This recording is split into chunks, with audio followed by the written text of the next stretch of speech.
You matter to God. We're beginning a new series this morning titled God Works in Mysterious Ways. And I want to tell you at the onset what my goal over the next 4 weeks really is. And that is that you'll see God at work in your life in ways you may not have seen him at work before. When I've taught at the Iowa School of Ministry, the local church in evangelism, one of the things that I ask at the beginning is how many of you believe that you are evangelizing? And almost no one raises their hand. We're not really engaged in that because we have this picture of evangelism as used to be in door-to-door or a number of other evangelism explosion. You got to pound on the door, meet them, give them the gospel, get them to pray, and if they don't cry, we don't buy. You know, you have to really drive it home. And when you understand as evangelism, moving people closer to God, all of a sudden believers begin to recognize I'm doing more of that than I realized that I was. Because if you are a child of God, you will be sharing your faith. Come on, you will be. It'll be your nature to talk to people about Jesus. The number one place that people make a commitment of their life to Jesus Christ is still the local church. And so as you're sharing and nudging and moving people, they're going to find a place of relationship to Jesus. The same is true with God's working in our lives. There are times that he's at work that I think we have felt as though he wasn't when he was. How many of you know that when you don't see him, he's working? How many of you know when you don't hear him, he's working?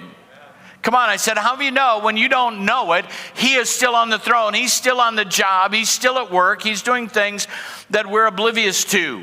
It does, though, make me laugh when someone tells me that the Bible says God works in mysterious ways. How many know it doesn't say that? If you didn't know that, then you need to go to Launchpad and help you get engaged, because it doesn't say that. It doesn't say wise men still seek him today. It doesn't say cleanliness is next to godliness. But we have these principles that we talk about that we have to discover really where they came from, what their authority is. Well, that phrase, God works in mysterious ways, is actually from a hymn that was written by a man named William Cowper. Now, William Cowper became one of the greatest songwriters or hymn writers in church history. But I want you to know a little bit about him and where that song came from to set the stage for the next 4 weeks. William Cowper grew up in a Christian environment, but he never had a personal encounter with Jesus Christ. Went through the school system, graduated from college, and his dad said he felt like he needed to be a lawyer and pushed himself toward law. And it was the night before his oral exams when he was overwhelmed with depression, despair, discouragement, and he decided that day to take his life. And he tried several times and failed at it, and that made him even more discouraged. He went to bed to sleep, and he woke up at 3 a.m. with this overwhelming sense of discouragement. And he thought, well, I'm going to take my life. I've got to end it. It's 3 a.m. He gets up and he pulls out a pocket knife, grabs a pocket knife, tries to plunge it in his chest, and the blade breaks. So then he thinks, well, I'll tie myself to the bedpost around my neck and I'll just lean backwards and it'll strangle me. And so he ties it to the bedpost and around his neck, and then he falls backwards and the bedpost breaks. So then he decides, well, I'm going to hang myself from the door. So he puts a rope around his neck, ties to the top of the door, hangs himself, and that seems to work. He at least goes unconscious when the rope breaks. He wakes up even more frustrating, saying, I'm such a failure that I can't even kill myself. Was filled with a deep sense of self-hatred. His father found out what he was doing and thought he's got to be insane and put him in a mental institution. It happened that the presiding physician in this institution was a born-again believer. He began to share with William Cowper faith. Cowper described himself as a dirty little thing in the eyes of God, but this physician not only tried to minister him physically and mentally, but spiritually. And one day, the story of Jesus raising Lazarus from the dead in John chapter 11 was read to him, and then Romans 3:25, and he says that his eyes were opened to the beauty of the grace offered in the gospel. Here's what he wrote in his journal about that moment. Immediately, I received the strength to believe it. and the full beams of the Sun of Righteousness shone upon me. I saw the sufficiency of the atonement he had made, my pardon sealed in his blood, and all the fullness and completeness of his justification. In a moment I believed and received the gospel, my eyes filled with tears, my voice choked with transport. I could only look up to heaven in silent fear, overwhelmed with love and wonder. He decides to stay at the institution for another year so that he can be discipled from this doctor, but he still battled depression and discouragement and feeling as though he didn't have a right to live. Twice more he attempted to kill himself and failed. He finally is discharged and he begins attending a church by another name that you probably would hear. How many have heard of John Newton? Heard of Amazing Grace and the battle against slavery. He and John Newton developed a close friendship, and Newton would spend hours with him, counseling and discipling him and praying with him, never abandoning him as a lost cause or succumbing to Cowper's gloomy pessimism. He continued to share with him and said, "You have a brilliant mind and you write some incredible poetry. I want you to work with me and we're going to write a book of hymns." Cowper poured his heart into writing the hymns, wrote a total of 68 hymns. Some of those you would be familiar with. He wrote one that's a little more distant, "Oh, for a Closer Walk with God." And then he wrote this wonderful song. I hope you've heard it before. There is a fountain filled with blood, drawn from Emmanuel's veins, and sinners plunged beneath that flood lose all their guilty stain. His spirit crying out to God. And then he wrote that song, "God moves in mysterious ways, his wonders to perform. He plants his footsteps in the sea and rides upon the storm. Deep in unfathomable minds of never-failing skill, he treasures up his bright designs and works his sovereign will. Ye fearful sinners, fresh courage take. The clouds so much dread are big with mercy and shall break in blessings on your head. Judge not the Lord by feeble sense, but trust him for his grace. Behind a frowning providence he hides a smiling face. His purpose will ripen fast, unfolding every hour. The bud may have a bitter taste, but sweet will be the flower. Blind unbelief is sure to err and scan his work in vain. God is his own interpreter, and he will make it plain." God works in mysterious ways. And I want us to think about some of those mysterious ways that bring us to a place that sometimes we despair even in our own relationship to God, and see that he's at work. I love that line, "The bud may be bitter to taste, but the flower will be sweet to taste." He is doing a work in our lives. And the Bible does carry that idea that God works in mysterious ways. Listen to what Isaiah wrote in chapter 55. "My thoughts are not your thoughts, neither are your ways my ways, declares the Lord. For as the heavens are higher than the earth, so are my ways higher than your ways, and my thoughts higher than your thoughts." In Habakkuk chapter 1, verse 5, God says, "Look among the heathen and see. Wonder and be astounded, for I'm doing a work in your days that you would not believe even if it were told you." And Paul writes to the church in Rome, "Oh, the depth of the riches and wisdom and knowledge of God. How unsearchable are his judgments and his ways past finding out." That's the God that we serve. He works in mysterious ways his wonders to perform. Now this morning I want us to go to John 11. Actually, that's where I started in this series when I discovered the story behind God works in mysterious ways. And I want us to look at the account of the raising of Lazarus, maybe from a little different perspective. Let's think about what happened there and some principles that rise out of there. If you'll turn in your Bibles or your digital device to John chapter 11 and follow along. Do you know that there has to be a death before there can be a resurrection? Think about that for a moment. There has to be a death before there can be a resurrection. And we all celebrate the power of the resurrection. We celebrate the miracle-working power that raises from the dead. But we don't often contemplate what the process was prior to the great miracle for someone to get ill, to suffer, to die tragically, or over a long period of illness, watching them die. In this account, Lazarus is sick. He's described as Jesus' friend. And word comes to him that Lazarus isn't doing well. And it seems as though you would reach out to a friend. Well, none of you will. That's why we have connect groups. Are you hearing me? Wouldn't you? How many of you appreciate it when someone reaches out to you when you're not doing well? Let me see your hands. The rest of you, we're not going to worry about again. Don't complain about it. I said, how many of you appreciate when someone reaches out to you, you know? And sometimes it can be overdone. I get that. But all of us want someone to reach to us. Probably the number one complaint I hear in church ministry from the time I started was no one was there when I needed them and I don't have any friends. You hear it over and over and over again. But when you're hiding in a cave and won't connect with anybody, it's hard to help you. So connect groups, we're going to try to do that and get connected so that when you're sick, someone will come to you. That's what we want to have happen. But Jesus does nothing. Why doesn't he do something? Why doesn't he respond? I mean, Mary and Martha, we'll see in a little while, are frustrated with him because he didn't come. The disciples, however, are kind of thankful that he's not going. When he talks about going to see Lazarus, they say, no, wait, Jesus. Wait, Jesus. Last time we were there, they tried to stone you.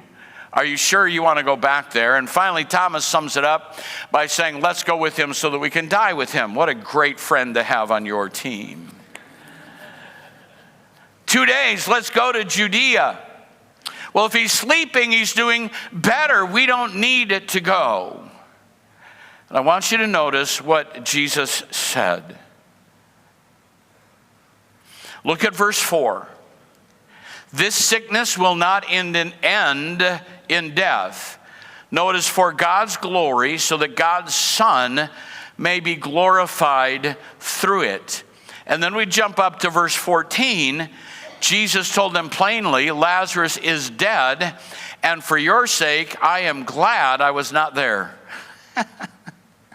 So you may believe, but let us go to, think about the impact of those words.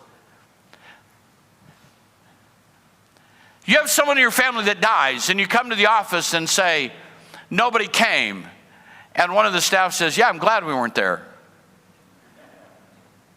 That'd sting, wouldn't it?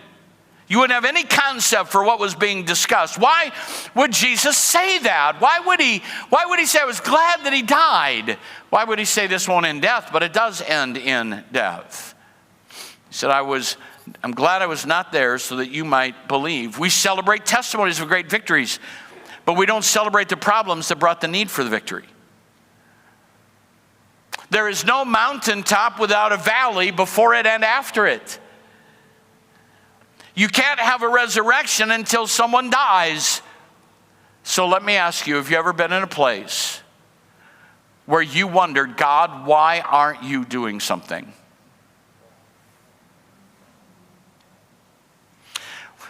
I've shared this before, but when our firstborn was just a little bitty guy, and he got an ear infection, and ear infections are from the devil.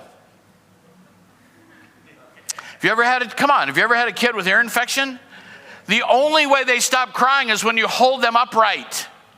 It's hard to sleep holding a baby upright, and then you're holding them, and they're doing pretty good. That pressure has stopped a little bit. You go lay them back in the crib, and they start screaming like a crazy person, and you pick them up again, and it's on, I believe it happened on a Saturday night, at least in this story it did. And I remember we were living in this 14 by 60 trailer, nowhere to get away. Carol's had her tour of duty. It's now my tour of duty. It's like 2 or 3 in the morning, and I'm sitting there holding him. And I said out loud, God, where are you? If I were God, I'd fix this. You have the power, you have the ability, and you're not doing anything. You probably have figured out that God didn't kill me in that moment. Anybody ever live where I was? Come on, help me this morning. I've been there. That's not the only time. When our son then years later, 13 years old, diagnosed with cancer, and we're praying and people are praying and everybody's praying, and then standing there and watch him go into that cold hole in the ground. God, where were you? Why didn't you do something? Why didn't you do something? And that's the problem. We're asking the wrong question. When we say, why didn't you do something? That presupposes he isn't doing anything, and we've forgotten that he's in control, that he's the miracle worker, that the goal shouldn't be, God, respond in my moment, but God, how in this will you be glorified, and what would you have me do? Because he's clearly at work, even though no one knows it. God might be delaying until he can show his glory. God might be delaying so he can develop patience in you. Because it's a trial of our faith that works patience, and let patience have its perfect work, that ye may be perfect and entire, lacking nothing. He's doing something bigger than you know, and the fact that he is delayed, the fact that he hasn't moved, the fact that you're in a trial doesn't mean he's not doing anything. He is trying to create a scenario that you will be able to believe, and without this moment, they will follow Jesus to the resurrection and have no idea that anything can happen. I'm telling you that sometimes in the moment of your trial, he's stretching you and building you and equipping you for a revelation of him that you'll need down the road. Don't ever assume that he's not doing anything. Don't ever assume that in your trial nothing's happening. Just understand that there is never a miracle without there being a problem. I preached a message a number of years ago, why I don't want a miracle. When you say, Pastor, I'd like to see a miracle, do you know what you're really saying? Pastor, I'd like to see somebody in a terrible trial. Because miracles aren't like magic tricks you see on the stage. Oh, let me do a miracle for you. Watch these birds. They're made of clay. They'll fly away. Miracles come in the night of darkness, in the moment of desperate need. And so when you say, I wish I could see a miracle, you're saying, I wish that I would be in trouble or someone else would be in trouble so that I can see God move. Isn't that pretty unhealthy? And yet, when people are there, now watch, when people are in that spot, and you've been in that spot, and you watched him bring you through, you can empathize with them and say, it may seem like he's not moving, it may seem like he's not doing anything, but I've been there, I've walked that road, and I'm telling you right now that there's not a moment that he's deaf. Come on, there's not a moment that he's blind. His arm is not shortened that he cannot save. His ear is not dull that he cannot hear. He's fully engaged, fully aware, fully committed to what's happening here, and you need to trust him. If he's not worried, if he's not nervous, why should you be? And I had this revelation one day that I don't know that it helps everybody, and I don't know if it'll make sense to you, but when you don't know the future, how many of you have ever lost a job and didn't know what you were going to do after that? How many have faced sickness and didn't know if you'd make it through? You faced troubles in your home and didn't know how that would play out. On and on the list can go. Bills that you didn't expect. And you look at that and you say, what am I going to do? God, what are you going to do? Do you know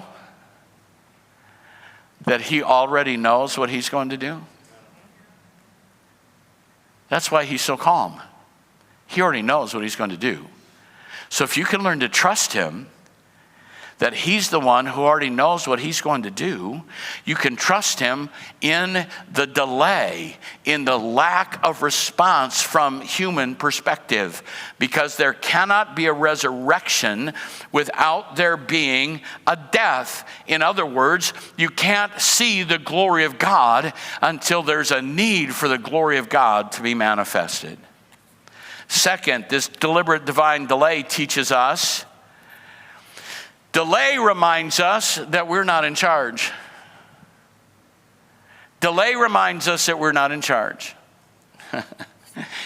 Somehow I feel like my words are getting right to the end of the platform and hitting the floor, which normally means somebody needs to hear this morning. Are you hearing me? Come on, someone help me this morning. You are not in charge. Look at your neighbor and say, you are not in charge.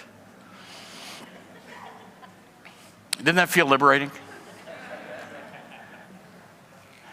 Years ago, I talked to my barber. He said a man was just in for a haircut.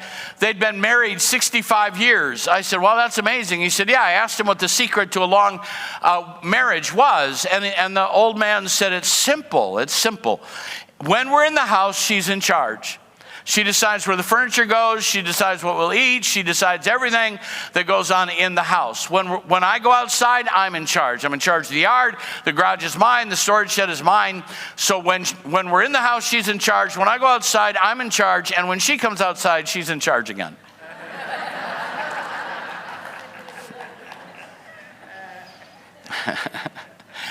Sometimes you just need to give up and admit that you're not in charge.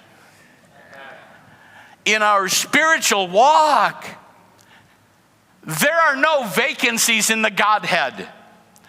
He's not calling to ask your opinion, and when you pray, he's not waiting for you to tell him what he should do. You're not in charge. And I think sometimes God just lets us sit to bring us to the place to recognize that we're not in charge of what's going on in any sense of the term. I'm so glad Thomas wasn't in charge. When they get ready to go, I mean, what a guy.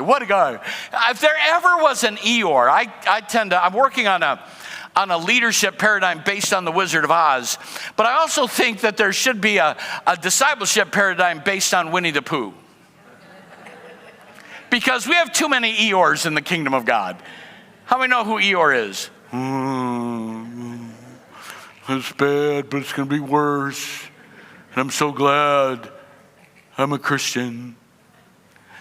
He says, yeah, last time we were there, they wanted to stone him. And he doesn't say, let us go with him to be there to bind up his wounds. Let us go with him to be there if it turns bad. Let us go with him to support him and see what happens. It could get ugly. No, he's already decided. Let us go with him that we may die with him. There's no room for negotiation there. He already knows it's bad and going to get worse. How many of you are glad that Thomas is not in charge of your life? Get behind me, Satan. Do you ever want to say to someone, do you have to keep talking?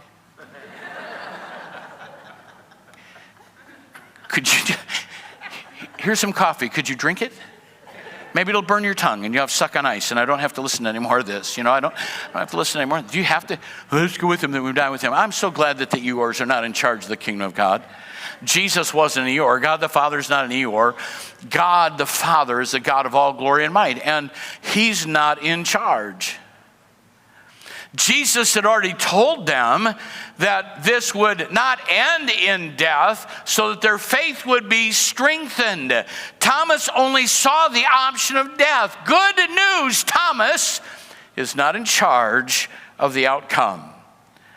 When we come to Martha and Mary in verse 21 of chapter 11, they come running out in accusatory tone. Jesus, if you had been here, my brother would not have died. If you had just been here, this wouldn't have happened. And I don't know if you've ever been in that scenario where you look at what happened and said, God, you could have done something. If you had just been here, if you had just shown up, this would not have happened. Later, he sees Mary and she says the same thing. If you had just been here. No, do you know what would have happened if he'd been there? Sorry, but when you look at me like that, it just messes me up. But he'd have had to stand there and watch Lazarus die. Wouldn't that have been worse? I mean, wouldn't it? Aren't you going to do something? No, we're here to watch him die. Because I want you to see the glory of God, and that can't happen. It can't be resurrection without a death. So, yeah, anybody got cookies? We're just going to, sell tickets. We're going to sit around. We're going to watch him die. No, you see, Mary and Martha aren't in charge. As I've already said, God isn't waiting for you to present an agenda for him. to say, God, this is how you should fix this. I mean, I can just imagine God calling Jesus over and saying, hey, a prayer just came up and it's a brand new idea I've never thought of before. It's brand new. We ought to try this one. Even if your motivation is right, even if you want to see a miracle, even if you want to see God move, you're not in charge. You don't dictate the outcome. They're accusing him of not being what God wanted him to be. They're accusing him of not responding as he should. You have failed us. I don't know any child of God who's honest, who hasn't said it sometime, I feel like God let me down. I feel like God let me down. Do you know why you feel that way?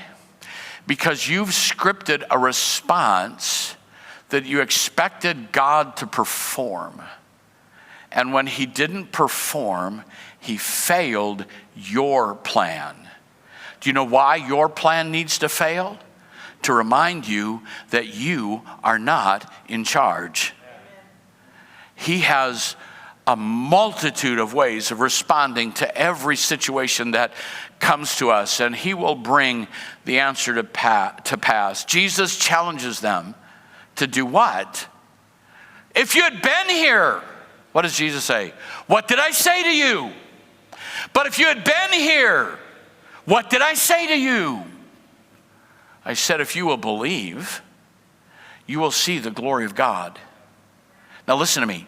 You are not operating in faith until you release your plan altogether and say, God, speak to me and I will believe what you say. Faith is not imposing your plan on God and getting him to respond. Faith is moving yourself into a place where you believe and hear what God has to say, and you stand on that firm footing. He says, do you believe that your brother will rise again? Yes, I believe in the last day. And there are all kinds of reasons people say Jesus wept. I don't think he wept over Lazarus being dead because he knew what was going to happen. I believe he wept over the unbelief of people that said they loved him and knew him and trusted him and then rejected him when things didn't go their way. What a great revelation. We're not in charge. Thomas, we're not going to die today.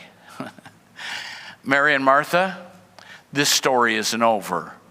I didn't fail you. Sometimes you just need to look in the mirror and say, I'm not in charge.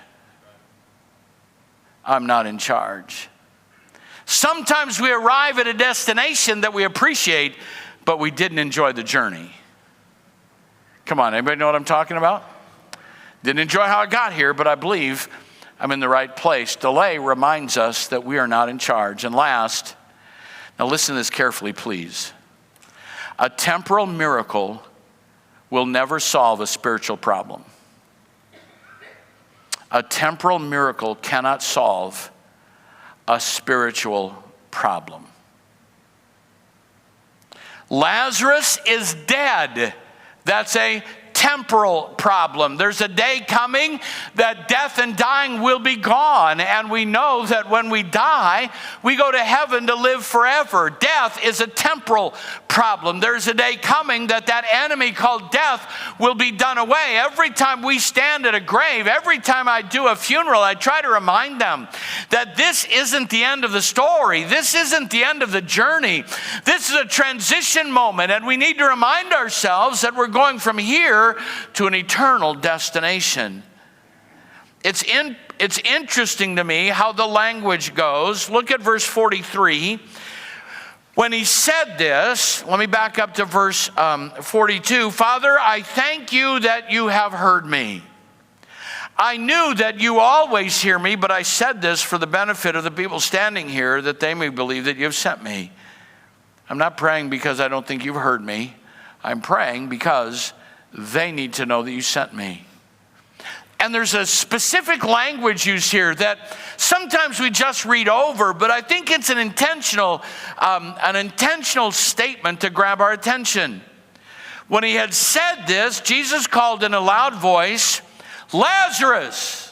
Now let's stop right there. Why are you calling out to a dead man? Dead people can't hear you. Come on, they can't hear you. He's not calling out to Lazarus so Lazarus can hear. He's calling out so the people around can hear who he's calling to. The force of the miracle. Now, I know we have those great songs, and I love those.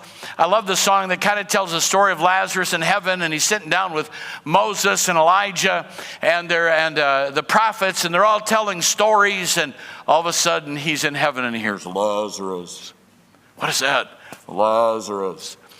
I don't know if that's how it happened. I just know that if he had just said, come forth, every sepulcher would have opened that day. Yeah, this isn't for everybody today. This isn't for everybody.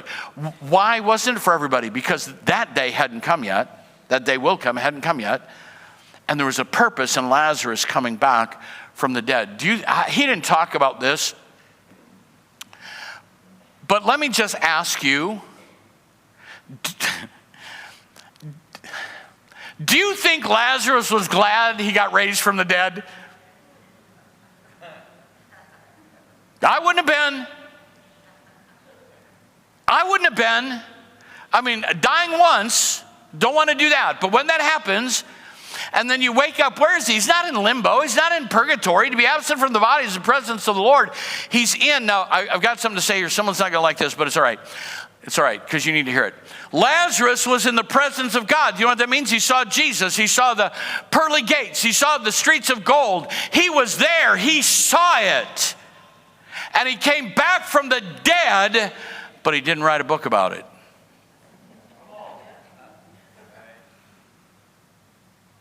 Be careful about those books. But I can't imagine him saying, man, I thought I was going to have to stay in heaven.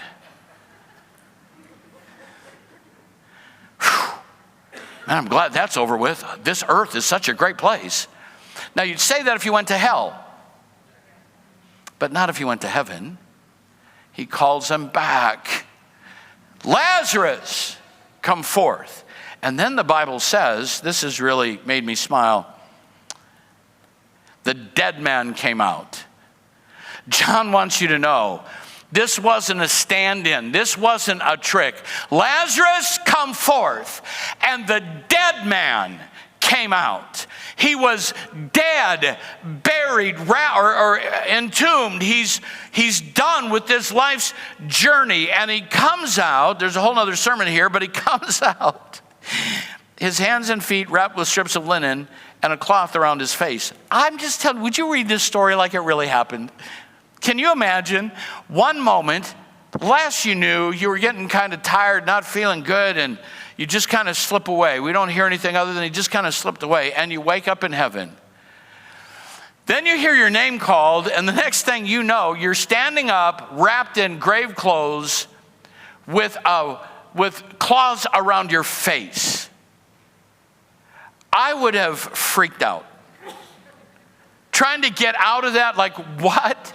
Yeah, is there anybody in the house right now? Like, what just happened? What just happened? I was in the presence of God, and I've got these stinking clothes on, and I can't see anything, and nobody's helping me, and I'm just stuck here. Because he was dead. And Jesus said, loose him and let him go. That is the essence of the gospel. Jesus raises the dead. We have to loose them and let them go. It's a different message, but it's one I just thought I'd throw into you. Why did they have to loose him? Because when you touch a dead man, he's cold. You ever touched a dead body? It's cold. But they began to unwrap him. They knew something that no one else had ever experienced. They are unwrapping a dead man that they wrapped up.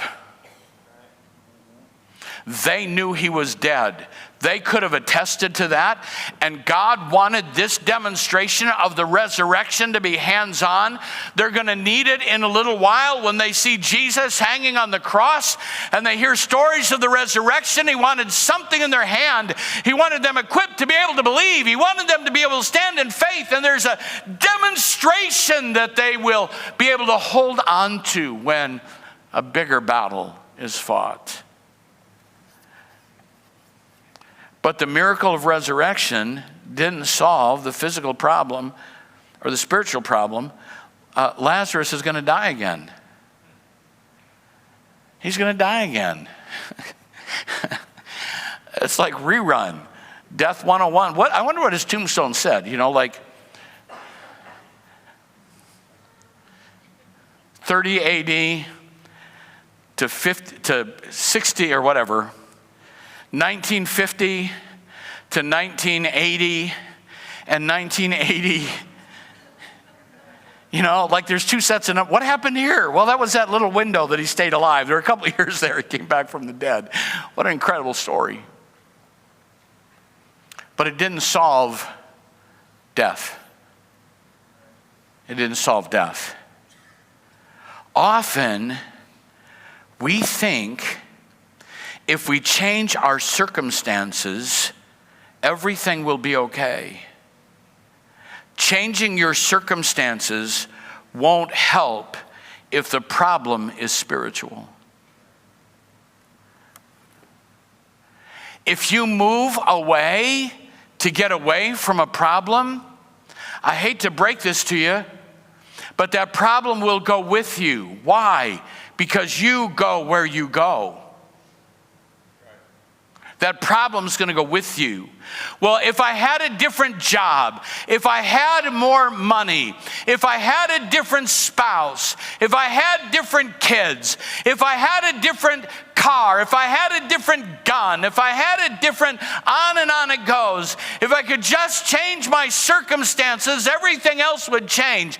If I could just get in better shape, if I could just lose some weight, if I could, on and on it goes. And I'm telling you that fixing a physical problem won't fix a spiritual one.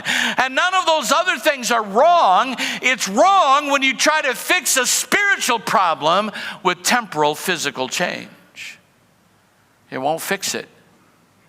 Lazarus is going to die again because the problem of death is spiritual. And the answer to death isn't settled yet until the resurrection. And the same principle holds true to us. You have to understand that a temporal miracle can't solve a spiritual problem. Many years ago, I listened to a psychiatrist talk about mental illness. And he was saying that there is still a battle with mental illness after someone comes to faith in Christ. Because simply making a commitment isn't all that needs to happen. There's a work that has to be done on the inside that heals the mind, that liberates the spirit, that liberates the soul. And this morning, please, if you're in a place where you're saying to yourself, if my circumstances would change, do you know that you can have joy in a job that's frustrating to you? Do you know that God can put joy in a marriage where you're tearing each other up? Come on, I'm telling you that a physical change doesn't solve a spiritual problem. Lazarus is still going to have to die another time. What is all this about? It's about people being equipped to believe in the resurrection. Jesus will also die and will rise again, never to die again. Never to die again. We need to be empowered to believe. Jesus' delay was unreasonable by human standards. But when you reread the story, it's totally reasonable if you want to see the glory of God. Then it's totally reasonable. He does work in mysterious ways. his wonders to perform. So don't chafe at those times when you feel like God is not responding, nothing's happening. Put your confidence in him that he already knows what he will do, and he has a plan for you to see the glory of God and for your faith to be deepened and for you to be empowered to help someone else who's in the depths of despair. And if you don't get anything else, get this, okay? This would be great on your mirror or your refrigerator, whichever one you go to most. God doesn't owe you an explanation. You owe God faith. Understanding never precedes faith. Faith opens the door for understanding. You don't get to decide whether or not to obey based on the explanation. You choose to obey, and understanding will come. Anybody know what I'm talking about? So in those moments, don't say, let's die with him. Don't say, if you'd been here, I wouldn't be in this mess.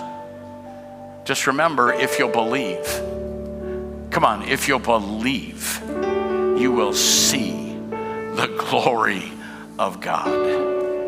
Every head bowed, every eye closed for a moment. I felt like God spoke to me intentionally. I don't know what happened to the time here. I apologize for that. But I don't want to interrupt this portion. Here's what I want to ask. I know there's individuals here, they're in that spot. It feels like God has delayed and you don't understand why. And you're saying this morning, no one looking around, you're saying this morning, I am choosing to trust in the midst of the delay. And this morning I'm changing my direction. Would you lift your hand? Thank you. Hands going up all around. Hold them up high, hold them up high. God, you see our hands raised. We don't understand what you're doing. But even when we don't understand, we will believe and we will obey, knowing that you work in mysterious ways. Let's stand together. Pastor Nathan, lead us